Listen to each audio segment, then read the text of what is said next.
రాజద్వారం దగ్గర నిలబడితే లోపల ముందు తులసి కోట కనపడేటట్టుగా పెట్టేవారు.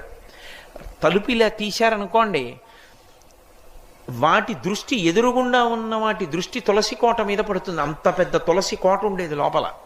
ఆ తులసి కోట కానీ ఎదురుగుండా ఉందనుకోండి, మీరు లోపలికి రావాలంటే ముందు తులసి కోట చూస్తే తప్ప ఇంకోటి కనపడదనుకోండి. లోపలికి వచ్చే ముందు ఉగ్రభూత ప్రవేశం ఉండదు. ఆ ఇంట శక్తి నిలబడుతుంది. కారణం ఏమంటే ఆ తులసికి ఉండేటటువంటి శక్తి అటువంటిది. కాబట్టి ఆ తులసి గురించి చెప్తూ ఒక మాట అంటారు. ఆమె కళ్యాణి అని ఆవిడికి పేరు. కళ్యాణి అంటే సమస్త శుభములనిస్తుంది తులసి చెట్టు. అలాగే సమస్త భద్రములనిస్తుంది తులసి చెట్టు. అందుకే ఇప్పటికీ ప్రాణోత్క్రమణం అయిపోతోంది, ఆయనంతా ఆయన తులసి కోట దగ్గరికి వెళ్ళకపోతే కనీసం తులసి నీళ్లు పొయ్యండి అని తులసి నీళ్లు పోస్తారు.